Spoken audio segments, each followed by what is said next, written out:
Persatuan Islam, persatuan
kita sudah selesai membahas tentang akhlakul muslim, dari mulai tentang ikhlas, sabar, syukur, sampai terakhir istiqomah, gitu ya, amanah, ada kemudian juga khianat, ya. Jadi dibahas akhlak-akhlak yang kalimat maupun akhlak-akhlak yang sayyi'ah. Ya. Nah, kita kembali kemudian membahas tentang bab akidah. Ya. Ini tentu bab yang fundamental, bab yang sangat mendasar, ya, fondasi dalam setiap kitab-kitab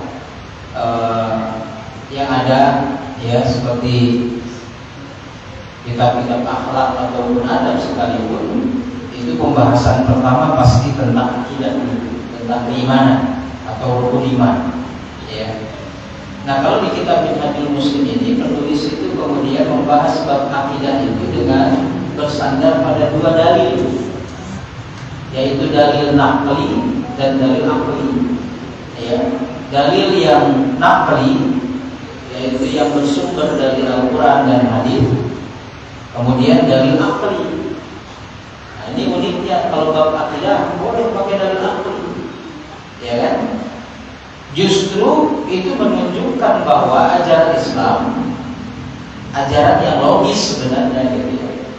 Tapi ketika bab akidah kemudian, ya, dianggap tidak masuk akal, bukan tidak masuk akal, tetapi akal manusia yang tidak bisa mencapainya, ya, yang tidak bisa memikirkannya.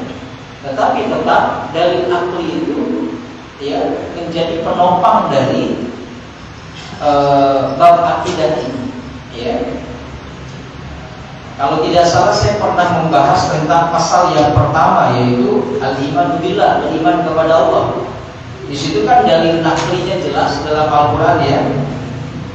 Pertama, Allah sendiri yang kemudian memberitakan tentang wujudnya. Jadi Allah sendiri di dalam Al-Quran yang memberitakan tentang wujudnya Allah. Di dalil naklinya dalam Al-Quran banyak sekali ayat-ayat, ya, yang menjelaskan tentang Allah memberitakan zatnya sendiri, keberadaannya, kewujudannya, ya. Seperti misalnya dalam surah Al-Qasas, ya, ayat 30, Allah berfirman, a'udzubillahi minasyaitonir rajim, ya Musa inni anallahu rabbul alamin. Jadi wahai Musa, inni sesungguhnya aku anallah, aku itu adalah Allah, Rabbul Alamin, Tuhan semesta alam. Jadi di dalil naklinya dari Al-Quran. Dan banyak lagi ayatnya, ya, banyak sekali ayatnya. Bahkan di surat Al-Hasyr, ya, ayat-ayat terakhir itu, 3 ayat terakhir itu kan menjelaskan tentang Allah dan sifatnya dan juga asmaul husnanya. Wallahu la ilaha illa huwa wa alimul ghaibi wasyahadah. Kemudian nanti wallahu la ilaha illa huwa wal malikul qudus salam dan seterusnya. Ya, jadi Allah sendiri yang memberitakan keberadaannya, kewujudannya di dalam Al-Quran. Itu dari mana? Yang kedua, berita lebih dari 124.000 nabi. Ya, lebih dari 124.000 nabi semua memberitakan tentang kewujudan Allah. Ya, nah itu kan menunjukkan dalil nabinya jelas. Jadi 124.000 lebih nabi dan rasul itu memberitakan tentang wujudnya Allah, rububiyahnya Allah pada alam semesta ini, ya, jelas, ya, dalil naklinya. Kemudian yang ketiga, misalkan setelah Allah memberitakan zatnya di dalam Al-Quran, setelah para nabi dan rasul juga memberitakan itu, yang ketiga, miliaran manusia itu beriman kepada Allah, ya. Dari zaman Nabi Adam sampai sekarang sudah berapa miliar yang kemudian mengakui tentang wujudnya Allah Subhanahu wa taala. Itu sebagai dalil. Dan yang keempat, katanya di sini berita dari para ulama tentu, ya. Ya, yang kemudian menjadi pewaris para nabi. Itu dalil nakli. Bagaimana dengan dalil aklinya tentang iman kepada Allah? Pertama, adanya alam semesta, itu menjadi dalil akli. Ya, adanya alam semesta ini pun diakui oleh orang-orang kafir Quraisy saat itu. Ketika mereka ditanya siapa pencipta langit dan bumi, pasti jawabnya Allah. Karena secara akal likulli fi'lin fa'ilun. Setiap perbuatan harus ada pelakunya. Itu akal ya, terima oleh kita. Karena nggak mungkin satu perbuatan tiba-tiba ujuk-ujuk ada gitu. Pasti akan ada pelakunya. Bumi dan semesta ini juga tidak ujuk-ujuk ada. Pasti ada pelakunya, ada penciptanya. Sama seperti manusia, kita itu kan tidak tiba-tiba ada proses di situ, dan itu ada penciptanya. Maka secara akal masuk akal bahwa alam semesta ini menjadi bukti tentang wujudnya Allah. Sehingga disebutlah ada ayat qauliyah yaitu Al-Qur'an, dan ada ayat kauniyah, ya, tanda-tanda kekuasaan Allah pada alam semesta ini. Terjadinya perputaran, ya, atau pergantian siang dan malam. Bahkan disebut dalam Al-Qur'an yang secara akal sangat masuk. Ya, laukana fihi ma'alihatun illallah la fasadata. Kalau ada Tuhan lagi selain Allah di muka bumi ini, langit dan bumi pasti rusak. Ini kan menunjukkan tentang Allahu Ahadnya, Allah itu Esa, tunggal, satu. Karena kalau ada Tuhan lagi selain Allah, pasti langit dan semesta ini, bumi ini rusak, hancur.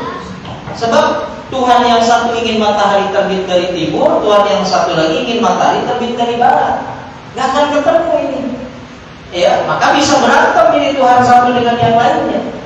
Nah, ini secara logika juga bisa diterima. Ya.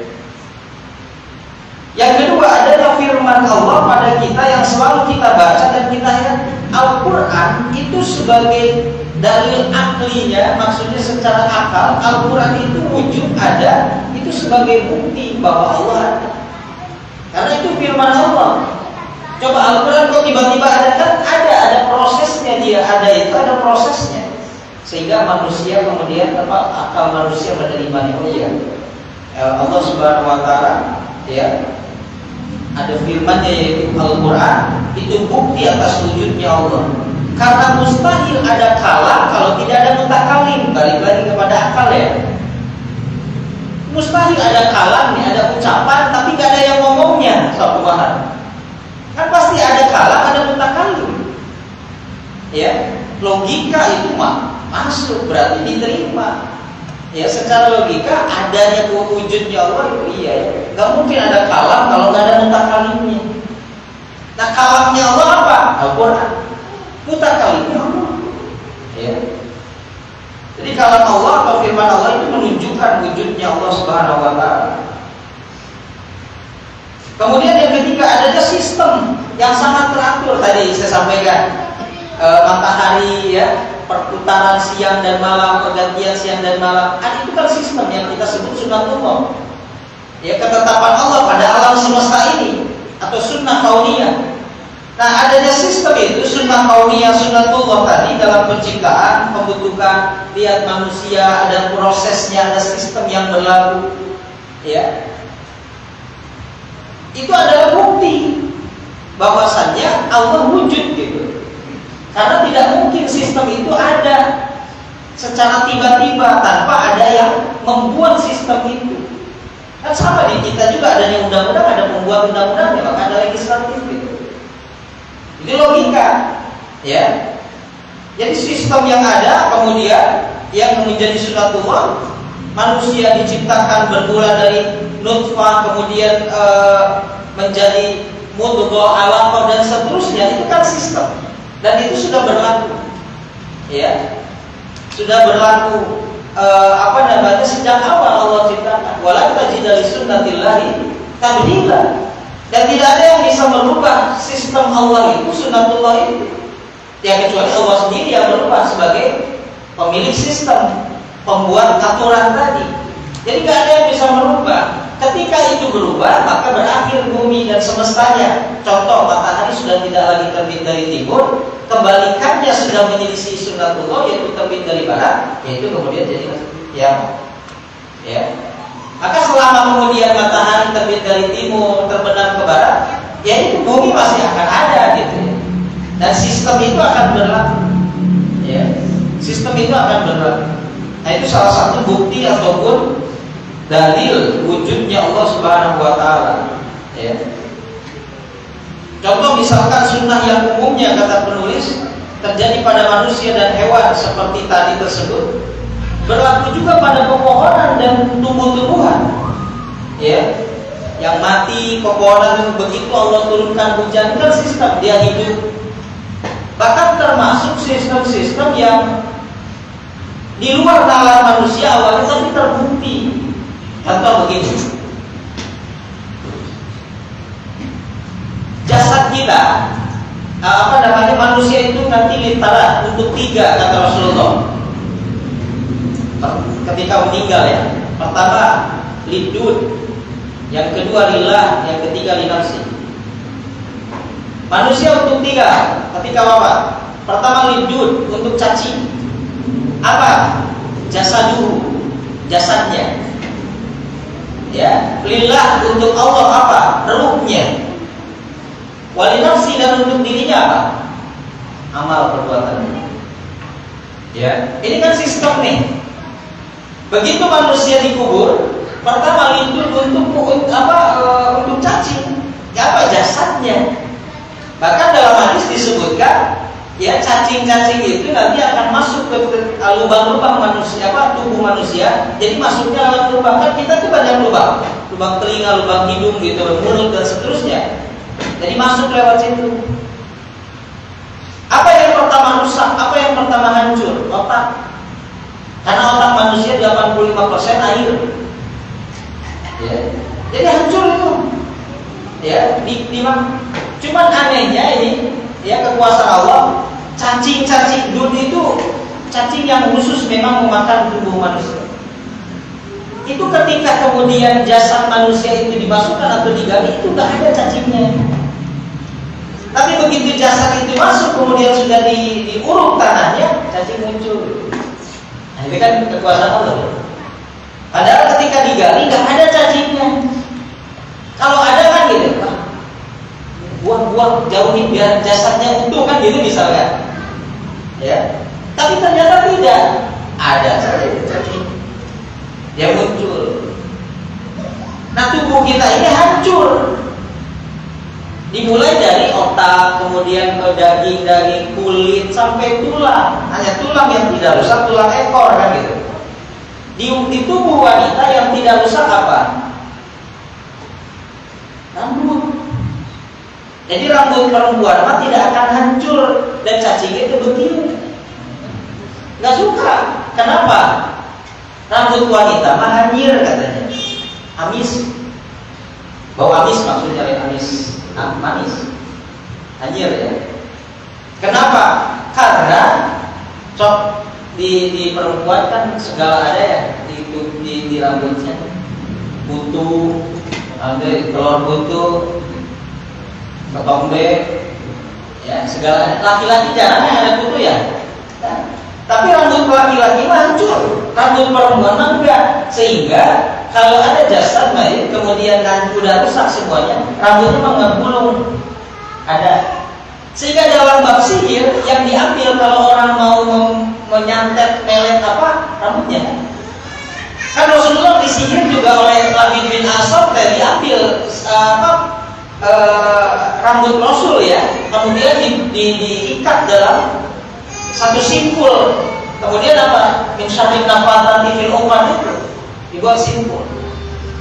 Karena rambut perempuan khususnya, jadi begini, kalau ada, ya, misalnya Mang Jamal itu bohong ke seseorang, misalkan, pakai pelet, pakai santet atau apapun begitu, diambil rambutnya. Kenapa? Karena rambut perempuan itu kata para ahli punya fenomena magnetik, jadi punya daya tarik gitu. So, kita kalau lihat rambut perempuan muncul syahwatnya, dan perempuan mau wanita ninggalin rambut orang, ya.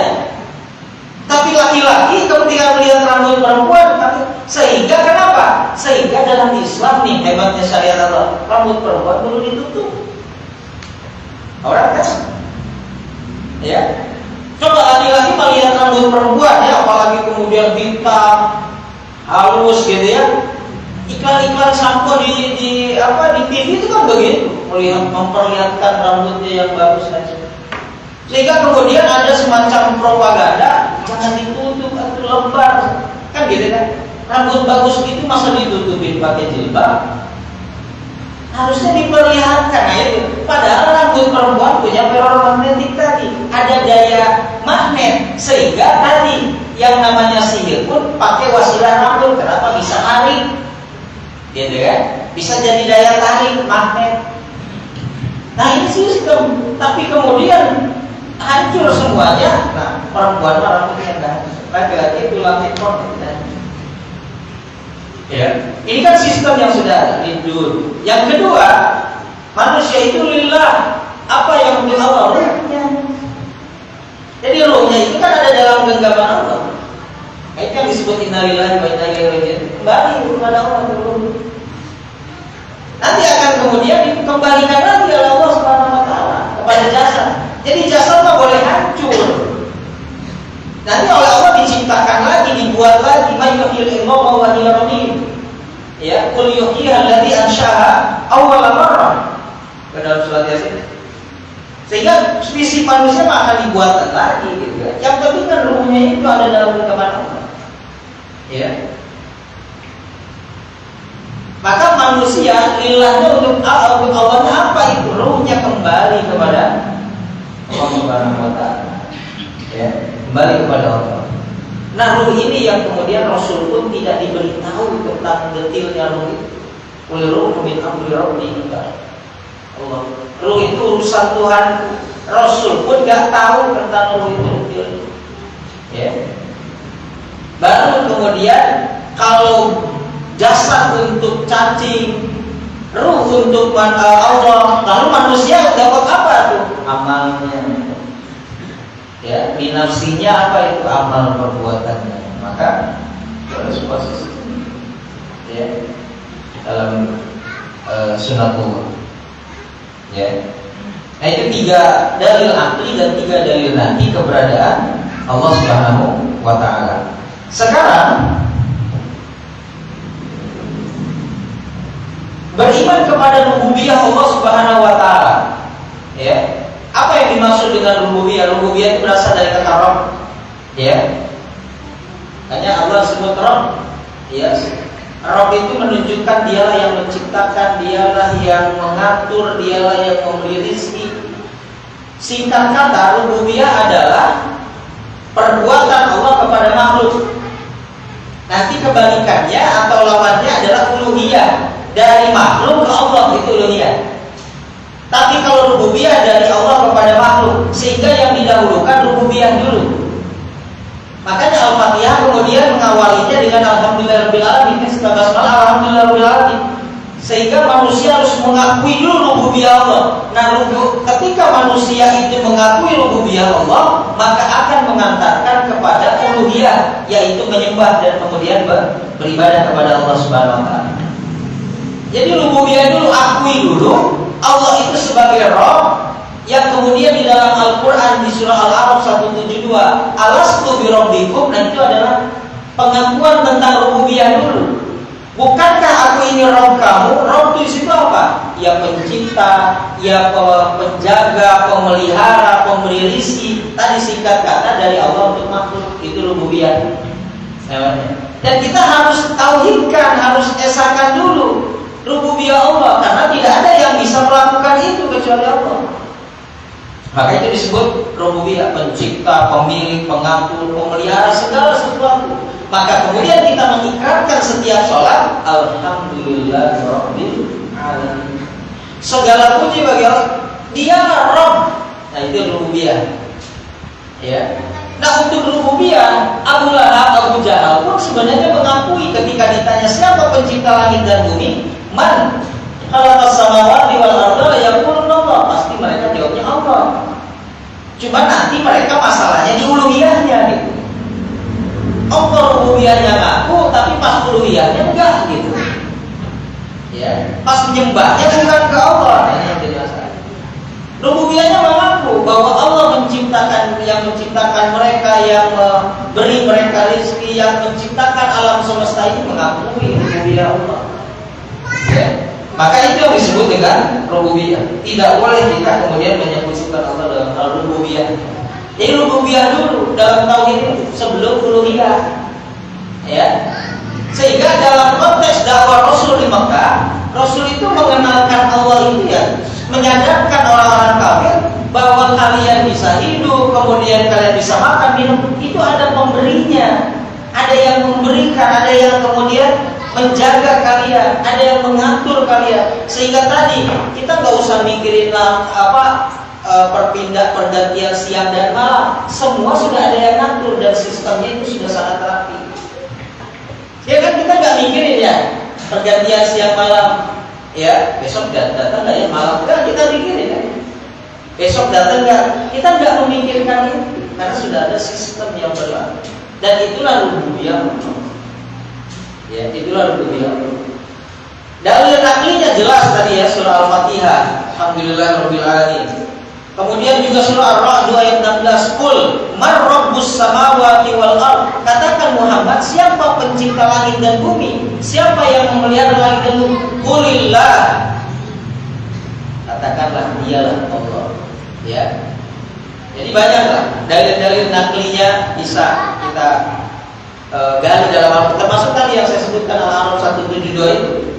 Alastu birabbikum. Di alam ruh, sebelum ruh itu ditiupkan kepada jasad manusia, ruh itu sudah dibaiat oleh Allah, diambil kesaksiannya. Alastu birabbikum, bukankah kalian aku ini Tuhan kalian? Qalu, mereka menjawab, bala, benar ya Allah. Syahidna, kami bersaksi engkau adalah Rabb kami. Jadi ketika bayi itu ruh itu ditiupkan ke jasad, sebenarnya bayi itu nggak mengenal si Tuhan siapapun kecuali Allah yang dia kenal. Hanya kan bayi kan tidak bisa ngomong, belum bisa menjelaskan. Tapi yang dia kenal Tuhan dia cuma Allah. Termasuk ketika di alam rahim.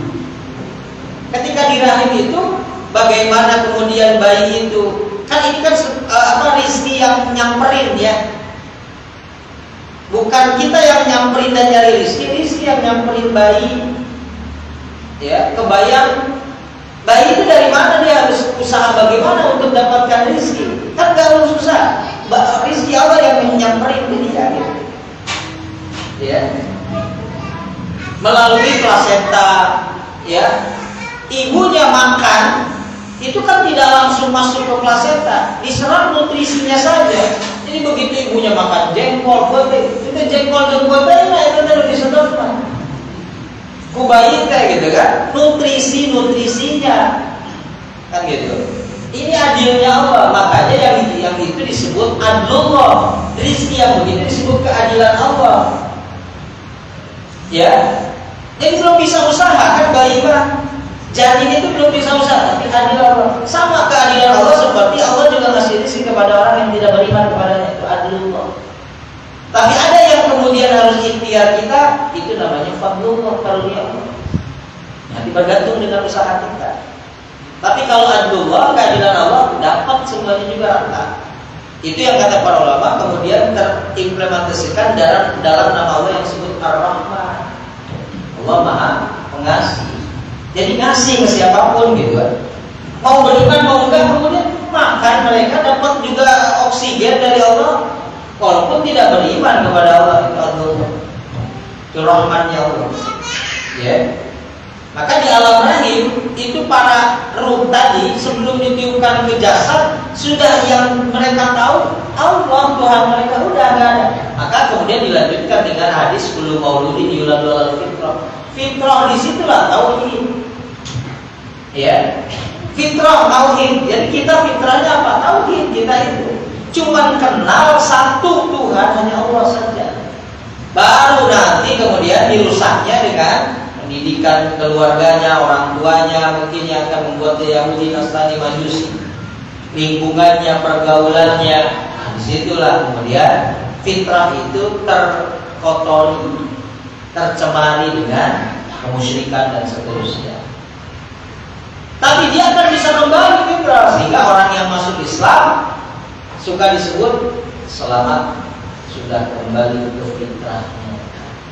Ya, jadi ketika malam ya mengucapkan 2 kalimat syahadat, selamat ya sudah kembali ke fitrah. Kenapa fitrah? Karena dia fitrah tahu. Manusia itu cuma kenal satu Tuhan sebenarnya, Allah Subhanahu wa Ta'ala. Itu fitrahnya. Cuma fitrah bisa dirusak. Ya, sehingga kan anak juga fitrahnya suci bisa dirusak oleh pendidikan orang tuanya, bisa saja. Ya, fitrahnya anak itu kan sebenarnya baik, berbagi dan diajar pendidik dan mukolotna diajar.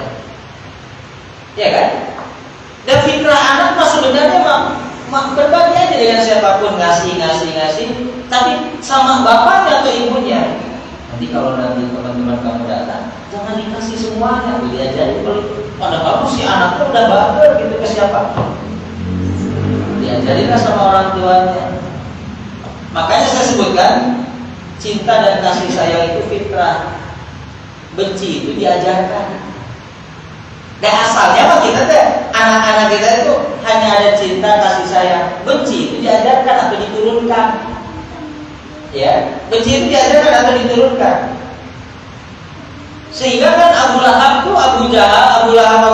menurunkan kebencian kepada Nabi Muhammad, kepada generasi selanjutnya. Pokoknya harus benci ke Muhammad dan agama yang dibawa. Nah, pada hakikatnya kan sebenarnya adanya kasih sayang, bencinya diajarkan, diturunkan, gitu ya. Itu dalil nakli pertama. Ya, berita dari Allah sendiri tentang kerububiahan, itu yang pertama. Yang kedua, kembali lagi tadi, ya, bahwa informasi dari para nabi juga kan, ya, tentang rububiyah Allah di dalam Al-Quran maupun dalam hadis. Contohnya misalkan banyak doa para nabi itu diawali dengan Rabbana atau Rabbi. Itu kan memberitakan tentang rububiyah Allah. Nabi Adam, Rabbana zalamna anfusana. Ya, kemudian Nabi Nuh, Rabbi innahum asawni wattaba'u wa lam yazidhu maluhu wa waladuhu illa khasara. Rabbi. Ya. Kemudian ada lagi doa Nabi Ibrahim misalkan, Rabbi ij'al hadzal balada aminan. Ya, terus Rabbi ij'alni muqimas shalati wa min dzurriyyati. Nah, itu kan memberitakan kerububiahan Allah dengan kalimat Rabbun atau Rabbana atau Rabbi. Ya. Nabi Musa, Rabbi shrah li sadri wa yassir li, itu memberitakan kerububiahan. Jadi banyak lagi ya.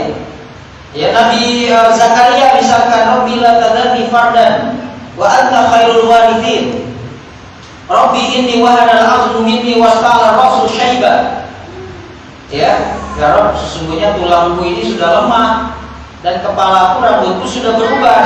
Ini kan doa Nabi Ibrahim, Nabi Zakaria terkait menurut beliau gak mungkin saya punya anak gitu kan. Tulang udah lemah, ya, rambut sudah memutih. Kenapa didahulukan tulang?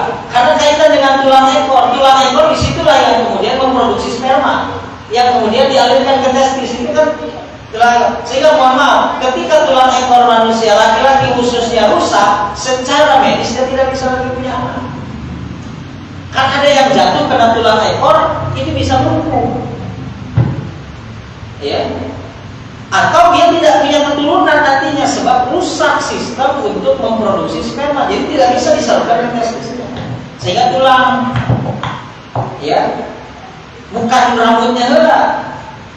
Ai tulangnya bagus pasang aja bisa, ada yang coba bisa ini boga budak.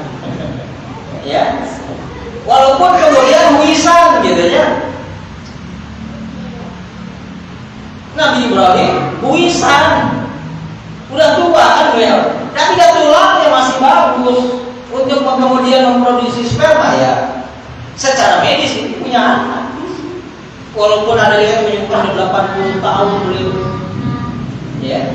Ini mah 80 tahun bukan di akhir kan gitu ya. Tapi hari tulangnya jag-jag kene mah ya. Karena jad aki-aki ada 8 hiji diberi 18 mah gimana kan gitu ya. Ya. Ya kira-kira 8 hiji dikasih 18. Ya. Bisa punya anak. Oke. Saya 42 dikasih 24 aja. Ya.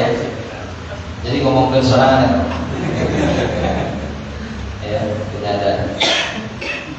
Yang ketiga, ya setelah para nabi itu kan doanya semua tadi Robbi atau Robbana, Robbi, Robbana, itu kan menunjukkan tentang kerububian Allah. Sehingga ketika kita meminta, bahkan begini, ada para ulama yang lebih mengafdolkan doa itu diawali dengan Rabbun daripada Allahumma. Jadi ini penafsiran ya. Kenapa? Karena kita mengakui dulu tentang kerububian Allah. Dan Allah itu sangat suka kemudian kita mengawali doa itu dengan kalimat itu ataupun asmaul husnanya, karena mengakui tentang kerububian Allah. Ya. Dan kebanyakan doa di dalam Al-Quran itu diawali dengan Rabbana atau Rabbi. Jarang yang Allahumma ya. Jarang yang Allah. Ya. Tapi Rabbi dengan Rabbana, sehingga itu sangat diinginkan. Ya. Rabbi, Rabbana gitu. Rabbana mah domirnya nahnu gitu ya. Babarengan ya, jamak. Rabbi mungkin untuk pribadi enggak apa-apa. Kalau kemarin yang ikut majrehannya Ustaz itu kan ada doa yang begitu. Ada doa yang untuk sendiri, pribadi ya, seperti Rabbil Zubni kan gitu ya. Warzuqni warhamni wazkurni, itu kan untuk sendiri, enggak apa-apa. Dan memang ada contohnya. Ada yang doanya untuk barang-barang ya, dan dengan domirnya nahnu, misalnya Rabbana zalamna, kemudian Rabbana la tuzigh qulubana, termasuk Rabbana atina fid dunya. Itu ya, lebih afdal digunakan doa yang untuk semua. Kalau memang lafaz domirnya itu sudah nahnu ya. Jadi kan begitu, katanya kalau kita lebih banyak mendoakan orang lain, justru walaka bimithlin, kata malaikat. Ya, daripada kita mendoakan buat sendiri, lebih bagus mendoakan orang lain, karena secara otomatis malaikat mengaminkan. Kalaupun kemudian tidak terwujud untuk dia, balik ke kita. Sehingga kemudian kita dilarang mendoakan keburukan untuk saudara kita. Kalaupun kita mendoakan keburukan, lalu kemudian doa itu tidak dijawab oleh Allah, tapi mantulnya ke kita, ya kan? Mantulnya ke kita. Kan suka ada di lembur Pak, yang ngandirnya air sawah gitu ya. Pas begitu ada yang ngebelokin salurannya, kan krepes kadang-kadang disahan ngebelokin simpai por pasuduran, kan gitu ya. Ngedoakan buruknya. Kalau itu tidak dijawab oleh Allah, ke orang tersebut balik ke orang pempor. Makanya lebih doakan tuh yang baik gitu untuk orang. Ya, kali ngalirkan air mah doakan baik. Kalaupun ini jaga omongannya, kita tinggal pindahin. Iman kadang gitu kan, atur gitu ya, lamun cara doakan ya. Dipindahin mah dipindahin, tapi balik doakan. Si pempor ada hanya jadi masalah. Ya, kalau Allah tidak mendoakan mengucapkan ke orang itu, balik ke kita, karena malaikat itu mengaminkan. Walau kami miskin, kata malaikat, buat kamu juga hal yang serupa. Loh, kemana? Makanya ketika kita lihat saudara-saudara kita doakan kemudian sehat, itu balik ke kita. Kita juga akan sehat. Ada orang yang baru buka usaha, ngedoain kita sih lancar usahanya, sukses, laris, balik ke kita ya kan? Ya, makanya hemat kan, apa efektif ngadoakan sekali buat orang lain, tapi kemudian kita juga kena. Ya, kita kan jarang, pengen nanti orang lain kecelakaan. Ya, padahal ketika orang lain kemudian mendapat nikmat, kita ingin mendoakan, Allah juga, malaikat juga mengaminkan. Ayo udah malaikat mengaminkan, salah satu tanda akan diijabah. Ya. Nah, jadi paling bagus ya para ulama menyebutkan doa itu dengan karena mengakui rububiyah Allah, dan itu juga masuk dalam Al-Quran dan hadis. Kebanyakan doa menggunakan kalimat diawali dengan itu Rabbana atau Rabbi. Ya, makanya ada doa yang maksur, doa yang berasal dari Quran, itu jauh lebih utama didahulukan dibandingkan doa yang kemudian nanti kita akan ucapkan dengan bahasa kita sendiri, boleh kita pakai bahasa Sunda juga, nggak masalah. Tapi yang diawali, didahulukan yang makhluk dulu, yang dari Al-Quran maupun hadis. Ya, itu harus didahulukan. Dan kemudian yang afdalnya menggunakan yang robbani atau robbani. Ya, nah itu apa namanya? Yang kedua, yang ketiga, keyakinan dan keimanan miliaran. Ya. Manusia, ulama dan seterusnya tentang rububiyah Allah, ini jelas. Dan yang keempat, keyakinan dan keimanan miliaran manusia dan jumlah yang tak terhitung dari para cendekia serta orang-orang saleh tentang rububiyah Allah atas segala makhluk. Itu dalil akli. Dalil aklinya bagaimana? Di antara dalil akal sehat yang logis tentang rububiyah Allah terhadap segala sesuatu adalah pertama, keesaan Allah di dalam menciptakan segala sesuatu. Jadi merupakan hal yang dimaklumi bersama oleh kita semua, bahwa tidak ada yang mampu melakukan penciptaan itu dan tidak pernah diklaim oleh seorang pun selain Allah. Adakah yang pernah mengklaim menciptakan gunung gede misalnya? Kan tidak ada yang mengklaim. Atau sampai Allah membuat perumpamaan dengan seekor nyamuk begitu kan? Inna Allah la yastahi ayyadriba mathalan ba'udatan fama nggak malu maksudnya. Hanya dengan seekor nyamuk. Adakah yang sampai saat ini mengklaim saya yang menciptakan nyamuk? Nggak ada. Nanti secara logika Allah berfirman, ya, yang hewan yang dari yang paling kecil sampai yang paling besar nggak ada tuh yang pernah mengklaim, ya, menciptakan hewan-hewan itu. Ya, itu pertama dari aklinya. Yang kedua, keesaan Allah di dalam memberi rezeki. Ya, tidak ada seekor hewan pun yang melata di permukaan bumi ini, atau berenang misalnya di air, atau yang tersembunyi di semak-semak, melainkan Allah sudah menjamin rezeki. Nah, terkait dengan rezeki kan nggak ada yang mengklaim saya rezeki, nggak ada. Kalaupun ada yang mengklaim, dia bukan sumbernya, tapi dia wasilah, perannya aja. Ya, kita kerja ke seseorang, kita peran wasilah. Bukan sumber. Dia nggak akan, kalau dia akalnya sehat dan kemudian juga tidak sombong, tentu keimanannya pasti dia ada ini mah wasilah saya mah, ini mah rezeki dari Allah untuk kamu, wasilahnya saya. Itu kan satu pengakuan tentang rububiyah Allah. Jadi kalau kita misalkan bos punya karyawan, jangan pernah merasa bahwa karyawan kita rezekinya itu dari kita. Kalau akal kita sehat, logika kita masih normal, masih waras, bahwa saya mewasilah gitu. Sehingga itu yang kemudian Allah menyebutkan, Rasul menyebutkan jangan pernah bergantung kepada manusia, dan intinya rezeki dari Allah. Sehingga jangan bergantung kepada tempat kerja kita, dengan bos kita. Itu mewasilah, ada masanya, gitu ya. Tapi rezeki Allah selama kita masih hidup, ya kan, Allah akan mencabut nyawa seseorang itu kan dua aja, orang akan meninggal itu dua. Satu, karena ajalnya sudah habis, sudah tiba maksudnya. Yang kedua, rezekinya sudah sempurna, udah. Allah tidak akan mencabut nyawa seseorang hatta yatim rizqahu, sampai Allah sempurnakan rezekinya. Berarti mun ayeuna masih keneh kurang hirup, berarti rezeki masih ada. Rezeki stop itu ya berarti kita udah stop juga hidup kita.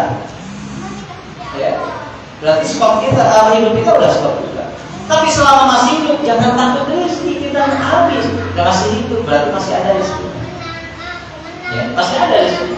Jangan takut. Ya, kalau kemudian sudah habis rezeki kita, ya waktu kita juga di dunia habis, selesai. Nah, juga habis. Ya. Lagi ngomong-ngomong, jangan takut. Ya, selama saya ngomong di depan kas, harus di depan, harus di intinya mampir terus. Ya.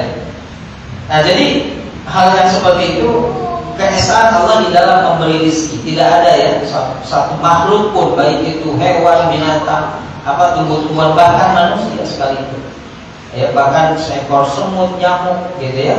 Ya, hewan paling kecil sekalipun itu oleh Allah Subhanahu wa taala sudah diatur rezekinya, ya. Dan ayatnya banyak sekali, ya. Ayatnya banyak sekali terkait dengan hal itu, ya. Kemudian itu ya, Yang kedua, yang ketiga, kesaksian fitrah manusia yang bersih atas rububiyah Allah dan pengakuan yang sangat jelas. Kesaksian fitrah manusia yang bersih. Jadi setiap manusia yang fitrahnya belum rusak akan merasakan di dalam lubuk hatinya bahwa dia adalah seorang manusia atau makhluk yang lemah, hina di hadapan Allah, memiliki kekuasaan yang perkasa, maha perkasa. Jadi itu menunjukkan bahwa fitrahnya kalau masih lurus, masih bersih, pasti akan mengakui kita itu manusia, itu makhluk yang lemah. Ya. Jadi tidak bisa melakukan apa-apa tanpa pertolongan Allah Subhanahu wa taala. Dan yang keempat, keesaan Allah di dalam kepemilikan atas segala sesuatu. Ya, otoritasnya yang absolut, kemudian pengelolaannya segala sesuatu itu menunjukkan tentang rububiyah Allah Subhanahu wa taala. Sehingga kita ini pada hakikatnya tidak memiliki ya.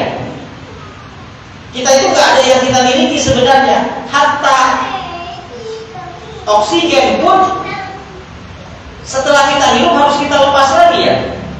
Berarti pada hakikatnya tidak ada yang benar-benar kita miliki. Udara yang kita hidup pun harus kita lepas lagi. Ayat tuh orang gak bisa hidup terusnya ditahan aja. Mau dikeluarkan ya? Yang bahaya itu mungkin. Ya. Jadi udara saja yang kita hidup harus kita keluarkan. Sebenarnya itu memberikan sebuah isyarat pada hakikatnya tidak ada yang benar-benar kita miliki di dunia ini. Semuanya juga titipan. Sehingga kita itu harus merasa dititipi, bukan merasa memiliki. Ya orang mah hidup teh kudu siga tukang parkir motor, weh. Ya, tukang parkir motor banyak, tidak motor anu paling murah sampai paling mahal. Tapi kan diagul kan. Ya. Dan titipan nanti juga waktunya ada waktu ngambil, ada yang mungkin seharian karena kerja. Ya, kan banyak itu yang kerja di Jakarta, di Bekasi, di Tol Timur, di Tol Barat, di stasiun. Pulang dia dari kerjanya ambil lagi. Ya, marah nggak tuh si tukang parkir? Nggak marah ya. Dan memang bukan punya dia. Ya, dikasih kuncinya, mana? Seperti itu suatu saat kemudian yang kita merasa kita miliki pun akan diambil oleh Allah. Jadi kita itu tidak ada yang benar-benar kita memiliki sesuatu karena ternyata udara yang kita hirup pun harus kita keluarkan lagi. Berarti tidak ada yang bisa benar-benar kita miliki kan di dunia ini. Ya, sampai nanti akhirnya ketika kita meninggal benar-benar kita tidak membawa apa. Ya, kain kafan mungkin tidak ada saku.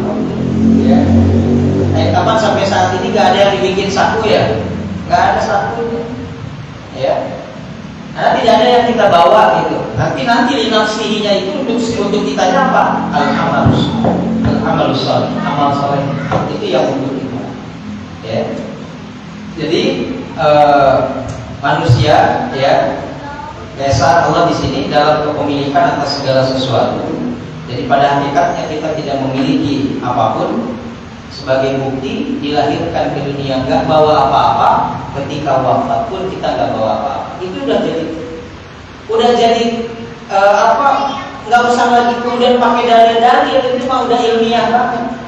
Kalau sudah terbukti begitu kan, lahir nggak ada yang pakai pakaiannya selai benang pun nggak ada aja, nggak ada.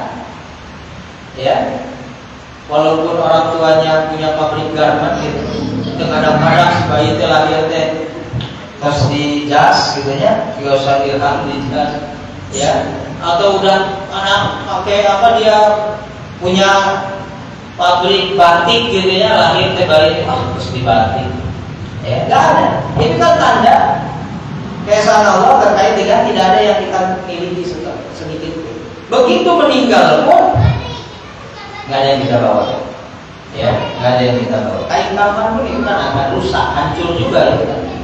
Hancur juga kain kafan. Ya, maka sudah dipastikan bahwa manusia itu bukan pemilik yang sebenarnya. Ya, bukan pemilik. Kalau kita merasakan seperti itu, kita nggak akan pernah kemudian likaila tafrahu ala ma atakum wa la tahsabu ala ma fatakum, Nabi dalam supaya kalian tidak terlalu gembira atas apa yang datang kepada kalian dan tidak putus asa atas apa yang kemudian hilang dari genggaman kalian. Intinya kan begitu. Jadi ulah apa beli bukan naon teh gitu ya. Tapi ulah sedih deui kalau kehilangan sesuatu karena memang pada hakikatnya kita tidak memiliki apa. Nah, ikhwatiman rahimakumullah, ya, itu saja sementara yang bisa saya sampaikan.